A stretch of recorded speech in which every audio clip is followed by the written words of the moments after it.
মাননীয় স্পিকার, অন্তর্বর্তীকালীন সরকার কর্তৃক যে শ্বেতপত্র প্রণয়ন করা হয়েছিল বা প্রণয়ন কমিটি যে করা হয়েছিল, সেটির তথ্য মতে 2009 থেকে 2023 সালের মধ্যে বাংলাদেশ থেকে অবৈধ অর্থ প্রবাহের পরিমাণ ছিল আনুমানিক 234 বিলিয়ন মার্কিন ডলার, যা বছর হিসাবে যদি আমরা ভাগ করি তাহলে বছরে গড়ে 16 বিলিয়ন মার্কিন ডলার, বাংলাদেশি টাকায় 1.8 লক্ষ কোটি টাকা। মাননীয় স্পিকার, পাচারকৃত প্রত্যেক বছর পাচারকৃত এই অর্থ একাধিক দেশে স্থানান্তরিত হয় অভিযোগ থাকায় তা উদ্ধারে সংশ্লিষ্ট দেশগুলোর সাথে মাননীয় স্পিকার এরই ভিতরে তথ্য বিনিময়, সম্পদ শনাক্তকরণ এবং পারস্পরিক আইন সহায়তা জোরদার করা হচ্ছে।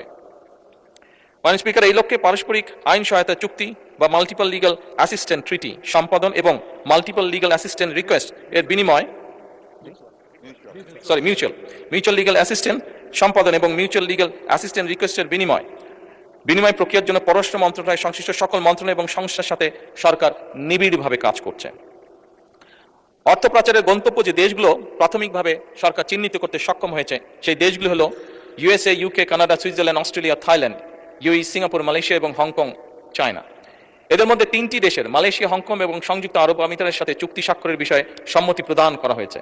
অপর 7টি দেশের সাথেও চুক্তি স্বাক্ষরের বিষয়টি মাননীয় স্পিকার প্রক্রিয়াধীন আছে। আমরা চেষ্টা করছি, আমাদের এন্ড থেকে আমরা চেষ্টা করছি এটিকে যত দ্রুত সম্পন্ন করা সম্ভব হয়। মাননীয় স্পিকার, ইতিমধ্যে বাংলাদেশ ব্যাংকের গভর্নরের সভাপতিত্বে একটি আন্তঃসংস্থা টাস্কফোর্স গঠন করা হয়েছে।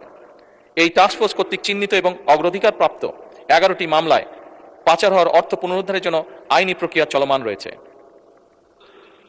আন্তঃসংস্থা টাস্কফোর্স কর্তৃক চিহ্নিত অগ্রাধিকার প্রাপ্ত কেইসমূহ অনুসন্ধান এবং তদন্তের জন্য দুর্নীতি দমন কমিশনের নেতৃত্বে এবং বাংলাদেশ পুলিশের সিআইডি, জাতীয় রাজস্ব বোর্ডের সেন্ট্রাল এজেন্সি সেল, শুল্ক গোয়েন্দা তদন্ত অধিদপ্তরের সমন্বয়ে 11টি যৌথ অনুসন্ধান ও তদন্ত দল গঠন করা হয়েছে।